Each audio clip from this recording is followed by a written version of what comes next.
The credit card statement stared back at me from my laptop screen, its total making my stomach lurch. $23,000. I blinked hard, hoping the number would change, but it remained stubbornly fixed. These weren't my charges. I hadn't spent a dime at the Golden Palace Casino, let alone multiple transactions totaling thousands.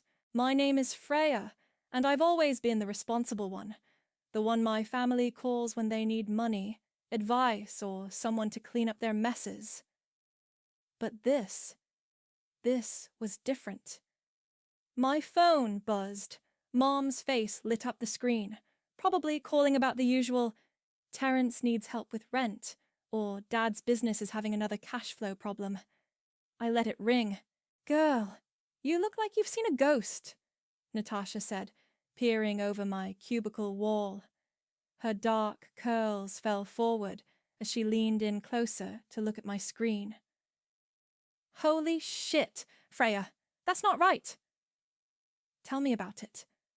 I scrolled through the transactions, each one making me feel sicker than the last. I need to call the bank. Do that now, Natasha insisted, pulling up a chair. I'll cover for you with Roberts if he comes looking. The hold music played for 20 excruciating minutes before a customer service representative picked up. Hi, I'm calling about some fraudulent charges on my card. As I explained the situation, the representative's voice grew concerned. Ms. Murray, these charges were actually authorized with your PIN. Do you share your card with anyone? No, absolutely not. But even as I said it, a memory surfaced. Mom asking to borrow my card last month for emergency groceries. There's something else, the representative continued. There appears to be a credit line increase request submitted last week under your name. My hands started shaking. I never requested that. Just then, my phone buzzed again. A text from Terrence. Hey sis, can you spot me $500? Just until payday. Promise I'll pay you back this time. I stared at the message, my vision blurring with tears of anger. This was the same brother who still owed me $3,000 from his last emergency. The brother Mom and Dad always said needed extra support because he was sensitive. Freya. Natasha's voice was gentle. What do you want to do? Before I could answer, my phone rang again. Dad this time. I answered, my voice tight. Hey, Dad. Princess, your mother's been trying to reach you. We need to discuss something important. Would that something be the $23,000 charged to my credit card at a casino? The silence on the other end was deafening. Freya, honey, we can explain. Your brother's been going through a rough patch. Stop. My voice came out stronger than I expected. I'm calling the police. No! Dad's voice cracked. Please, we'll figure this out as a family. You know how fragile Terrence is. This would destroy him. Natasha was watching me intently, her expression a mix of concern and encouragement. She mouthed the words, "Stay strong." Dad, what about me? Did anyone think about how this would affect me? Of course we did, Princess, but you're the strong one. You always land on your feet. Terrence, he needs protection. I laughed, but there was no humor in it. Protection? From what? Consequences? Just come over for dinner tonight. Your mother's making your favorite lasagna. We can talk about this like adults. I glanced at the credit card statement again, then at Terrence's text, still waiting for a response. My whole life flashed before me. All the times I'd said yes, all the times I'd helped, all the times I'd put my own dreams on hold to be the responsible one. No, Dad, not this time. Freya. I have to go. I have a fraud claim to file. I hung up before he could respond. Natasha squeezed my shoulder. That was badass. I think I'm going to throw up. No, you're not. You're going to file that fraud claim, and then we're going to figure out exactly what they've done. She pulled out her notebook. And then you're going to stop being everyone's ATM. My phone buzzed again. Mom, this time, with a text. Please don't do anything rash, sweetheart. Family protects family. I turned my phone off and looked at Natasha. You're right. But first, I need to check something else. If they used my credit card, what's stopping them from taking out other loans in my name?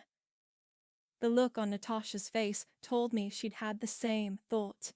As I opened a new tab to check my credit report, I could feel my hands steadying, my shock giving way to determination. For the first time in my life, I wasn't going to protect my family. I was going to protect myself. Personal loan, $45,000, approved March 15th. I read the credit report entry out loud, my voice shaking. Car loan, $32,000, approved January 3rd. Each line felt like another punch to the gut. I never applied for any of these. Natasha and I had moved our investigation to her apartment after work. Empty takeout containers littered her coffee table as we dug deeper into the financial mess my family had created. How did they even get approved for these? Natasha asked, scrolling through the documents on her laptop. They had everything they needed. My social security number, birth certificate, all my personal information. I rubbed my temples. They're my parents. I trusted them with everything. My phone, which I'd turned back on, buzzed with another message from Terrence. Come on, sis. Don't be like that. Just answer Mom and Dad's calls. Look at this, Natasha said, turning her laptop toward me. She'd pulled up my bank statements from the past year. These regular transfers to this account. Is that Terrence's? I leaned in closer. Yeah, that's his. Mom said he needed help with rent. My voice trailed off as I did the math. $5,000 a month? That's more than his entire rent should be. A knock at the door made us both jump. Natasha checked the peephole and then opened it, revealing Dean from work, carrying a stock of papers. I hope you don't mind, Natasha said. I called him. He used to work in financial crimes at his old bank. Dean set the papers down. I did some digging. Freya, this is bigger than just credit card fraud. These loans, they're using sophisticated identity theft techniques. Someone knew exactly what they were doing. My dad, I said quietly. He works in finance. He'd know how to do this. Dean sat down across from me. There's something else. I found multiple accounts at Golden Palace Casino under variations of your name. They've been active for months. My phone rang again. Mom. This time I answered and put it on speaker. Freya, please come home. We need to talk about this as a family. Like how you talked to me before taking out loans in my name. Your brother needed help. He was in trouble with some very dangerous people. We had no choice. I caught Dean's eye as he mouthed, "Record this." Natasha was already hitting record on her phone. So you decided to steal my identity? My voice was steady now, fueled by anger. Don't be so dramatic. We're your parents. Everything we have is yours anyway. We just needed to help Terrence get back on his feet. By destroying my credit. By stealing hundreds of thousands of dollars in my name. Keep your voice down, Mom hissed. Your brother might hear you. He's very fragile right now. Dean was frantically writing something on a notepad. Ask about the casino accounts. Mom, what about the casino accounts in my name? There was a long pause. I don't know what you're talking about. Golden Palace Casino. Multiple accounts. Ring any bells? That's nothing for you to worry about. Your father has it under control. Natasha made a disgusted noise. Dean kept writing. Get her to admit to the loans. So you and Dad did take out those loans using my information? Of course we did. And you should be grateful. Do you know what would have happened to Terrence if we hadn't? Those gambling debts would have gotten him killed. I felt the blood drain from my face. Dean and Natasha exchanged looks. Mom, you just admitted to committing identity theft. That's a federal crime. Don't you dare threaten me. I am your mother. Not anymore. I hung up. The silence in the room was heavy. Dean broke it first. Freya, you have enough evidence here for a solid case, that recording alone. I found something else, Natasha interrupted, holding up a stack of mail she'd retrieved from her bag. These fell out of your desk when you were moving stuff earlier. They're bank statements addressed to your apartment, but they're not yours. I grabbed the envelopes. They were indeed addressed to my apartment, but to T. Murray, Terrence. Inside were statement after statement showing massive casino withdrawals and overdraft fees. He's been using my address, I whispered. They've all been lying to me for months. Years, probably. Dean touched my arm gently. You need to decide what you want to do. But whatever you decide, you need to protect yourself first. I looked at the evidence spread across the table. The loans, the credit card statements, the casino accounts, the recorded confession, and now these bank statements. Years of being the responsible one, the dependable one, the one who always cleaned up everyone else's messes, and this was how they repaid me. I want to burn it all down, I said, surprising myself with the coldness in my voice. I want them to face every single consequence of what they've done. Natasha squeezed my hand. Then, let's make that happen. The bank manager's office felt too small, too warm. I sat across from her desk, watching as she reviewed the stack of documents I'd brought. Ms. Murray, she said, looking up from the papers.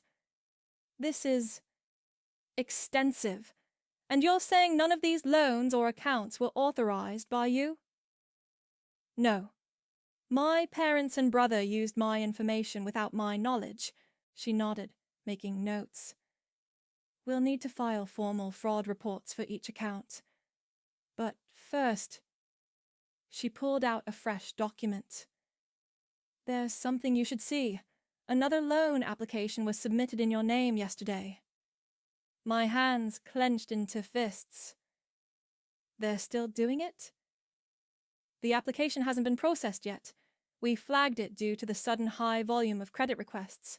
As we discussed the next steps, my phone vibrated. A text from Dean. Terrence just walked into Golden Palace. Want me to follow? I hadn't expected Dean to actually stake out the casino, but I texted back immediately. Yes. Please. The bank manager was still talking. And we'll need you to sign these forms to begin the investigation. 20 minutes later, I walked out with a thick folder of documentation. Dean was waiting in his car across the street. You won't believe what I saw, he said as I got in. Your brother's in there right now, throwing around hundreds like they're nothing. He's at the high-stakes poker table. Take me there. The casino was gaudy, all flashing lights and electronic chimes. Dean led me to an observation area above the poker tables. There was Terrence, surrounded by chips, laughing with a cocktail in his hand. Would you like a drink, sir? A waitress appeared beside us. No, thank you. Dean started. Yes, I interrupted. I'll have whatever he's having. I pointed at Terrence. Minutes later, I walked down to the poker table, drink in hand. Terrence didn't notice me at first, too focused on his cards. Hitting it big, little brother? He looked up, his smile faltering for just a second before returning, broader and faker than before. Freya, come to join the fun? Where'd you get the money, Terence? He laughed, loud and hollow. What are you, Mom? I'm working now, remember? Really? Because last I heard, you needed to borrow $500 for rent. The other players were starting to look uncomfortable. Terence's smile became fixed. Let's talk about this later, sis. Let's talk about it now. Let's talk about the loans in my name, the credit cards, the casino accounts. Terence's face darkened. You're making a scene. You're making a felony. He stood up abruptly, grabbing my arm and pulling me away from the table. Dean started forward, but I waved him back. What the hell is wrong with you? Terence hissed once we were in a quiet corner. Me? You stole my identity. I didn't steal anything. Mom and Dad handled all that. They're just trying to help me get back on my feet. With my money? My credit? He smirked, and in that moment, I saw him clearly for the first time. Come on, Freya. We both know you're the responsible one, the successful one. You can handle this. I'm the one who needs help. You need help, all right. Professional help. Don't act all high and mighty. You've always loved playing the martyr, haven't you? Perfect Freya, always sacrificing for the family. My phone buzzed. A text from Natasha. Got the footage from the bank security cameras. Clear shots of your dad submitting the loan applications. Terence glanced at my phone. What are you going to do? Turn us in? They're your parents, Freya. They'll never forgive you. Maybe I'll never forgive them. He laughed again, but there was an edge to it now. You know what's funny? Mom and Dad are so worried about you finding out, but I told them not to stress. I said, Freya will cave. She always does. She'll cry and yell, but in the end, she'll help us fix it. She always does. I took a slow sip of my drink, letting his words sink in. Then I pulled out my phone and dialed. Who are you calling? The police. His smirk vanished. You're bluffing. Hello? Yes, I'd like to report multiple instances of identity theft and fraud. I'm at Golden Palace Casino, and one of the perpetrators is here right now, gambling with stolen money. Terence lunged for my phone, but Dean was suddenly there, stepping between us. Don't, Dean said quietly. You've done enough. Terence looked from Dean to me, his face contorting with rage. You stupid bitch! You have no idea what you're doing. Actually, I said, watching as two security guards approached, responding to Dean's signal. For the first time in my life, I know exactly what I'm doing. The guards reached us just as Terence tried to run. As they detained him, I could hear him shouting, Call Mom! Call Dad! Freya's lost her mind. But I wasn't listening anymore. I was already walking away, sending a group text to my parents. Terence is about to be arrested. Your turn is coming. I have everything documented. Dean fell into step beside me. You okay? No, I said, but I will be. The police station's fluorescent lights made everything look harsh and unreal. I sat in a hard plastic chair, watching through a window as Terence was processed. Mom and Dad hadn't arrived yet, but their frantic texts kept lighting up my phone. You need to eat something, Dean said, offering me a sandwich from the vending machine. I can't. Detective Rivera sat down across from us, spreading out photos of the bank surveillance footage. Your father is clearly visible in these images, submitting documents in your name, combined with the recorded phone conversation with your mother, we have a solid case. My phone rang again. Dad. You should answer it, the detective said, nodding to her colleague to record the call. I put it on speaker. Hello? Freya. What have you done? Dad's voice was trembling. They're holding your brother like a common criminal. He is a criminal. So are you and Mom. We are your family. Everything we did was to protect... To protect Terrence, I know, but who was protecting me? You're being selfish. Your brother could face jail time. Detective Rivera slid a notepad across the table. Ask about the latest loan application. Dad, why did you submit another loan application in my name yesterday? A pause. Who told you about that? The bank flagged it. Were you planning to steal even more money from me?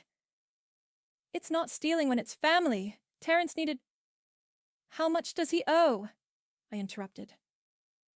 The real amount, Dad. No more lies.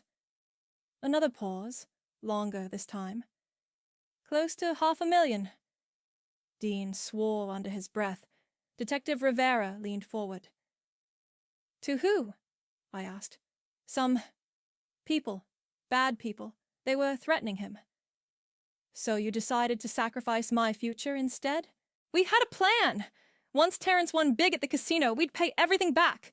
You'd never even know. Never know that my own parents committed felony fraud? That you destroyed my credit? That you... A commotion in the hallway cut me off. Mom burst in, her face red and tear-streaked. How dare you! She screamed, lunging toward me. An officer stepped between us. After everything we've done for you. Everything you've done to me, I corrected, standing up. Where were you when I needed help with college? When I was working 3 jobs to pay my rent? You were too busy bailing out Terrence. He's sensitive. He needs us. And I don't. You're strong. You can handle it. Not anymore. I turned to Detective Rivera. I want to press charges against all of them. Mom collapsed into a chair, sobbing. Dad's voice came through the phone, still on speaker. Princess, please, we can work this out. We're family. Family doesn't steal from family, Dean said quietly. Detective Rivera nodded to an officer. Mr. Murray, we need you to come down to the station immediately. I need to call our lawyer. That would be wise, the detective said. Mrs. Murray, please remain here. Mom looked up at me. Her makeup streaked across her face. You're really doing this? To your own parents? You did this. All of you. Every time you chose Terrence over me. Every time you stole from me. Every time you lied. We'll never forgive you for this, she spat. I know. My voice was steady. I'm counting on it. The detective led Mom to another room for questioning. Through the window, I could see Terrence in his cell, head in his hands. Dean touched my shoulder. Want to get some air? Outside, the night air was cool on my face. My phone buzzed with a text from Natasha. Just saw the news. You okay? Need me to come down? No, I texted back. But maybe later. Wine and ice cream? Already bought both. You're staying with me tonight. No arguments. Dean leaned against the wall beside me. You know what happens next, right? This goes public. Court dates. Family drama splashed across local news. I know. Your parents could go to jail. I know that too. He studied my face. You're not backing down, are you? They made their choice. Every time they forged my signature. Every time they took out another loan. Every time they chose Terrence. I looked up at the stars, barely visible through the city lights. Now I'm making mine. Detective Rivera wants your statement. An officer called from the door. I straightened up, squaring my shoulders. Inside, I could hear Mom still crying, Dad's arrival creating another wave of drama, Terrence's demands to speak to a lawyer. The family I'd spent my whole life protecting was falling apart, but for the first time, I wasn't rushing to pick up the pieces. "Ready?" Dean asked. I nodded, turning back toward the station. Ready to tell the truth. All of it. The courthouse hallway buzzed with tension. 3 weeks had passed since that night at the police station, and now we were all here for the preliminary hearing. My parents sat on one bench, Terrence on another with his court-appointed lawyer. None of them would look at me. "Remember," my lawyer whispered, "let me do most of the talking. Only answer what's asked." Natasha squeezed my hand. Dean stood nearby, his presence steady and reassuring. A bailiff opened the courtroom doors. "All rise!" Inside, everything happened quickly. The charges were read: identity theft, fraud, financial exploitation. My parents' lawyer tried to paint it as a family matter that got out of hand. Terrence's lawyer argued addiction as a mitigating factor. Then it was my turn to testify. "Ms. Murray," the prosecutor began, "please tell the court about when you first discovered the fraud." I described finding the credit card charges, the loans, the casino accounts. My voice stayed steady until I reached the part about my mother's phone call. "And what did your mother say when you confronted her?" "She said I should be grateful, that I was the strong one, so I could handle it, that Terrence needed protection more than I did." Mom made a choked sound from her seat. Dad stared at his hands. "And the total amount of fraudulent charges and loans?" $487,235. The judge's eyebrows rose. Terrence shifted uncomfortably. "Your Honor," my parents' lawyer interrupted, "this is clearly a family matter that got out of hand. The Murray family has always been close-knit." "Close-knit?" I couldn't help myself. "They stole $500,000 from me." "Ms. Murray," the judge warned, "please only speak when questioned." "Sorry, Your Honor." Terrence's lawyer stood. "Your Honor, my client has struggled with gambling addiction. He never intended—" "That's bull!" I burst out again. "He was bragging about it at the casino. He said I would cave, that I always cave." "Ms. Murray," the judge's voice was sharp, "one more outburst and you'll be held in contempt." My lawyer touched my arm, calming me. The prosecutor continued, presenting the bank footage, phone recordings, and documentation. With each piece of evidence, my family seemed to shrink further into themselves. During a brief recess, Terrence approached me in the hallway. Dean immediately stepped closer. "Freya," Terrence said, his voice low, "you can still stop this. We're blood. Blood doesn't steal from blood. Those people I owe money to, they're dangerous. If I go to jail—" "You should have thought about that before you gambled away $500,000 of my money." His face darkened. "You think you're so perfect, don't you? Saint Freya, always doing the right thing. You're loving this, aren't you? Finally getting to punish us all?"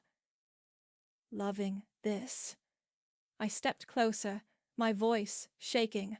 "I'm watching my family get charged with felonies. Mom might go to jail. Dad might lose his license.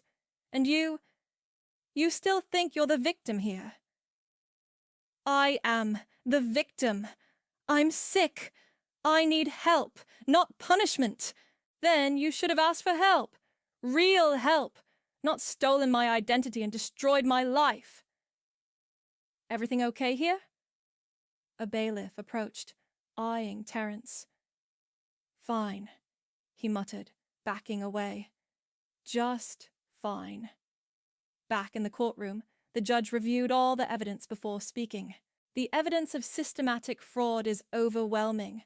This wasn't a one-time mistake or a family emergency. This was a calculated, long-term scheme to exploit Ms. Murray's credit and identity. She turned to my parents. As her parents, you were supposed to protect her, not exploit her. Mom started crying again. Dad put his arm around her. Given the severity and duration of these crimes, I'm setting bail at $100,000 each. Mr. Terence Murray will remain in custody due to flight risk. Trial dates will be set for next month. The gavel struck. My parents' lawyer immediately began discussing payment plans. Terence was led away in handcuffs, shooting me a look of pure hatred. In the hallway, Mom approached me one last time. "Are you happy now?" she asked, her voice bitter. "You've destroyed this family." "No, Mom, you did that. Every time you chose him over me. Every time you stole from me. Every time you said I could handle it because I was strong. He's your brother. And I'm your daughter. Or I was." Dad tried to speak, but I turned away, walking toward Dean and Natasha. Behind me, I could hear Mom's sobs echoing through the courthouse halls. "You did the right thing," Natasha said, hugging me. "Then why does it feel so awful?" Dean took my hand. "Because you're a good person. Because despite everything they did, you still love them." "Yeah," I said, watching as my parents were led away to process bail. "I do. And that's the worst part of all of this." We walked out into the sunlight, leaving behind the family I'd lost by finally finding the strength to stand up for myself. "You've got another letter," Natasha said, holding up an envelope with the jail's return address. "Want me to add it to the pile?" I nodded from my spot on her couch, where I'd been living for the past 2 weeks. The pile of unopened letters from Terence had grown to 12. Mom and Dad, out on bail, had switched from crying voicemails to angry texts to guilt-ridden emails. My phone buzzed. Dean. "Turn on Channel 7 now." Natasha grabbed the remote. The local news was running a story about our case, in what prosecutors are calling one of the largest family fraud cases in the state. The victim's own parents allegedly... "Victim," I muttered. I hate that word. The story cut to footage of my parents leaving the courthouse, then to an old family photo someone had dug up. We were all smiling at some long-ago birthday party. Terence was blowing out candles. I was standing in the background, always in the background. A knock at the door made us jump. Dean stood there with takeout bags. "Thought you might need dinner after seeing that," he said. "They made me look like some sort of tragic figure," I said, taking a container of pad thai. "Poor Freya, betrayed by her family." "You were betrayed," Natasha pointed out. "I know, but..." My phone rang. Unknown number. "Hello? Hello, is this Freya?" A man's voice, unfamiliar. "I'm calling about your brother's debt." My blood ran cold. Dean noticed my expression and moved closer. "Who is this?" "Let's just say I'm one of the people your brother owes money to. A lot of money." "That's not my problem." "It is now. See, your brother promised he'd pay us back with his casino winnings, but now he's in jail, thanks to you. You should talk to his lawyer." The man laughed. "We don't do lawyers. We do family, and your family." "Are you threatening me?" Dean grabbed my phone, putting it on speaker. Natasha was already dialing the police. "Not threatening, just explaining the situation. Your brother owes us $200,000. We're willing to be reasonable. Pay us, and this all goes away." "And if I don't?" Then maybe those charges against your parents get worse. Maybe some new evidence appears. Maybe I report this call to the FBI. Dean cut in. Since you're adding extortion to illegal gambling. A pause. Who's this? Someone who's recording this call and tracing this number. The line went dead. Call Detective Rivera, Dean said to Natasha. Now! My hands were shaking. They found me. They actually found me. They're trying to scare you, Dean said, pulling me close. We won't let them. Detective Rivera arrived 30 minutes later with 2 other officers. We'll need to set up surveillance, she said, pacing Natasha's living room. And you'll need protection. I can't stay here, I said to Natasha. I'm putting you in danger. Don't even think about it, Natasha replied. We're in this together. She's right, Dean added. You're not alone anymore. My phone buzzed with a text from Mom. These men came to our house. What have you done? Why can't you just help your brother? Detective Rivera read the text over my shoulder. We'll need to question your parents about their contact with these individuals. They'll never cooperate, I said. They'll protect Terrence until the end. Then they'll face additional charges. Another text came through, this time from Dad. Princess, please. These men are serious. Just pay them. We'll figure out the rest later. Still protecting him, I whispered. Even now. Dean took my hand. You don't have to answer them. Actually, Detective Rivera said, we might want her to, if we can get them to admit more about these men. My phone rang again, another unknown number. Detective Rivera nodded to her colleague to trace it. Hello? Freya? It was Terrence, calling from jail. You have to help me. These guys, they're not playing around. Neither am I. They'll hurt Mom and Dad. Don't you care? Of course I care, but I'm done fixing your messes. They know where you live, where you work, who your friends are. Detective Rivera was frantically writing notes, coordinating with someone on her radio. Is that a threat, Terrence? It's a warning. Family looks out for family. Family doesn't destroy family. You're destroying me! No, I said, my voice stronger than I felt. You did that all on your own. I hung up, looking at the room full of people who had my back. Really had my back. Not like my family had claimed to all these years. Okay, I said to Detective Rivera. What's our next move?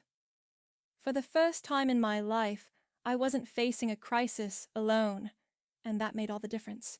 The trial date arrived faster than I expected. The courthouse steps were crowded with reporters, their cameras flashing as we approached. Dean kept his arm around me, shielding me from their questions. Ms. Murray, how does it feel to testify against your own family? Did you know about your brother's gambling addiction? Are your parents going to prison? Inside, my parents sat with their lawyer, both looking older than I remembered. Mom had lost weight. Dad's hair had gone completely grey.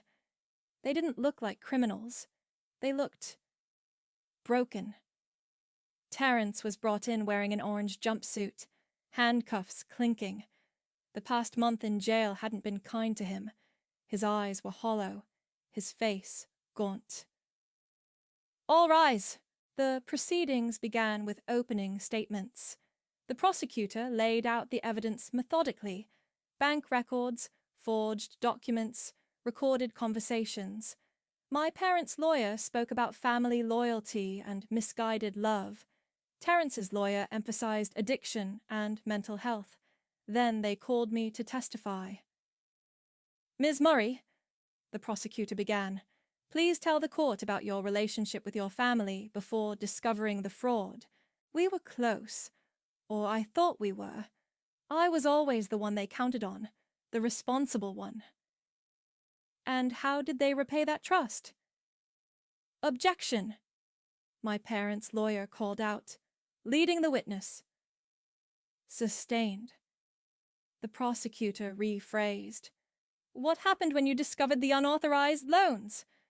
I described everything. The credit card charges, the loans, the confrontations. As I spoke, I couldn't look at my family. I kept my eyes on Dean and Natasha in the gallery. And the threatening calls? The prosecutor asked. They started after Terrence was arrested. Men he owed money to, demanding I pay his debts. Did your family support you during these threats? No. They told me to pay the men. To protect Terrence. Again. During cross-examination, my parents' lawyer tried a different approach. Isn't it true your parents only wanted to help their son? By destroying my life? By protecting their child from dangerous criminals? I'm their child, too. The lawyer paused. And haven't they always provided for you? Supported you? No. They supported Terrence. I supported myself, and then they stole from me to support him more. Terrence's lawyer was next. Ms. Murray, are you aware of the nature of gambling addiction? Yes. I researched treatment programs for years, tried to get him help. He refused. So you knew he was sick? Being sick doesn't give you the right to steal $500,000. A commotion erupted in the gallery. One of the men who'd threatened me had stood up. You think this is over? He shouted. You think testifying fixes anything? Security rushed toward him. More men stood up. 4, 5, 6 of them. Your brother still owes us, another yelled. The judge banged her gavel. Order! Clear the courtroom! Dean vaulted over the barrier, reaching me before the guards did. Natasha was right behind him. They formed a human shield as chaos erupted. My mother's voice cut through the noise. Just pay them, Freya! Please! I turned to see her being led away by guards, still reaching toward me. Dad wouldn't look at me at all. Terrence was laughing, actually laughing, as they rushed him out. You see? He called out. You can't escape family, sis. Detective Rivera appeared with more officers, surrounding us as they cleared the courtroom. In the hallway, she turned to me. We got them. All of them. Recording devices caught everything. We've been tracking these guys for months. What? Your case helped us build a bigger one against an organized crime ring. Those men. They're going down too. I sagged against Dean, the adrenaline wearing off. The judge called us back in an hour later, the courtroom now heavily guarded. In light of today's events, she announced, and the overwhelming evidence presented, I'm prepared to rule. My parents stood with their lawyer. Terrence was brought back in, no longer laughing. The defendants have not only committed serious financial crimes, but have continued to demonstrate a complete lack of remorse or understanding of their actions. Furthermore, their connection to known criminal elements presents a clear danger. She turned to my parents. 5 years each, with possibility of parole after 3, plus full restitution. Mom collapsed into Dad's arms. As for Terrence Murray, given your prior record and the severity of these crimes, 10 years, no possibility of parole for 7. You can't do this, Terrence shouted. Freya, tell them you forgive us. But I didn't. I couldn't. As they were led away, I stayed silent, holding on to Dean and Natasha's hands. Outside, reporters swarmed again, but Detective Rivera's team cleared a path.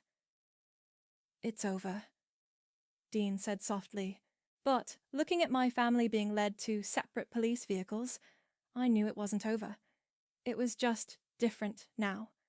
Permanently, irreversibly different. And somehow, I was okay with that.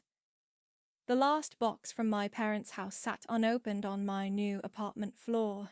Dean and Natasha lounged on the couch we'd just hauled up 3 flights of stairs, watching me stare at it. "You don't have to open it today," Natasha said. "Yes, I do." I cut through the tape. Inside were photo albums, childhood memorabilia, and a stack of letters tied with ribbon, every birthday card I'd ever received from my parents. The doorbell rang. Detective Rivera stood there with a thick envelope. "The restitution papers came through," she said, stepping inside. "The courts seized your parents' assets and Terrence's accounts. It won't cover everything, but it's a start." I nodded, still staring at the birthday cards. "There's something else." She pulled out another document. "The gambling ring we took down. There's a victims' compensation fund. You qualify for it." "I don't want their money." "Take it," she insisted. "Use it to rebuild. That's the best revenge. Living well." My phone buzzed with a text from the prison chaplain. "Your mother asked to see you again. Should I tell her the same thing?" "Still no." I typed back. Dean moved to sit beside me, picking up one of the photo albums. "Look at this one," he said, pointing to a picture of teenage me at a science fair. "First place ribbon. Were your parents there?" "No, they were at Terrence's baseball game." "Their loss," Natasha said, joining us. "Because that girl grew up to be pretty amazing." Detective Rivera cleared her throat. "The DA wanted me to tell you. Your testimony didn't just help your case. 3 other families have come forward about similar fraud schemes. You started something important." "I didn't want to start anything. I just wanted to be valued," Dean finished. "To be protected instead of being the protector." "Yeah." I picked up a birthday card from when I turned 16. Inside, Mom had written, "You're so strong, sweetheart. We're so lucky to have you." "They were right about one thing," I said, ripping the card in half. "I'm strong." Natasha grabbed a trash bag. "Keep or toss?" I looked at the pile of memories. "Toss. All of it." As we filled the bag, my phone rang. An unknown number. My heart jumped, but Detective Rivera checked it. "It's clear," she said. "Not from the prison or any known associates." It was the bank. "Ms. Murray, your credit restoration claim has been approved. All fraudulent accounts have been removed from your record." After I hung up, Dean pulled me close. "That's worth celebrating." "Actually," I said, "I have a better idea." An hour later, we stood in front of Golden Palace Casino. The same doorman who had watched Terrence gamble away stolen money nodded to us. "You sure about this?" Natasha asked. I walked straight to the high-stakes poker table where I'd confronted Terrence. The dealer recognized me from the news. "What's your game?" he asked. "Not gambling," I said, pulling out my phone. I dialed the prison chaplain's number. "Hello?" "Tell my mother I'll see her. And tell her this, I'm at the casino right now, at Terrence's favorite table. But I'm not playing. I'm walking away. That's what strength really looks like." I hung up and turned to my friends. My real family now. "Let's go home." Outside, the evening air was cool and clean. Detective Rivera's phone buzzed. "They got the last one," she said. "The final member of the gambling ring. It's really over now." "No," I said, watching the casino lights flicker behind us. "It's just beginning." Dean took my hand as we walked away. Natasha linked her arm through mine on the other side. "You know what the best part is?" I said. "For the first time in my life, I don't feel responsible for anyone else's happiness, just my own. Speaking of happiness, Dean said, pulling me closer, how about dinner? I know this great little place. As long as it's not the restaurant your parents own, Natasha teased. God, no. He laughed. I learned from Freya. Sometimes the family you choose is better than the family you're born with. I stopped walking, looking at these people who had stood by me through everything. Dean with his unwavering support, Natasha with her fierce loyalty, even Detective Rivera with her dedication to justice. Thank you, I said, all of you, for helping me find my strength. You always had it, Natasha said. You just needed to use it for yourself instead of everyone else. We walked on into the evening, leaving behind the casino, the memories, and the weight of family obligations I'd carried for so long. Ahead lay something better, freedom, truth, and the kind of love that builds you up instead of tearing you down. I was finally, completely free.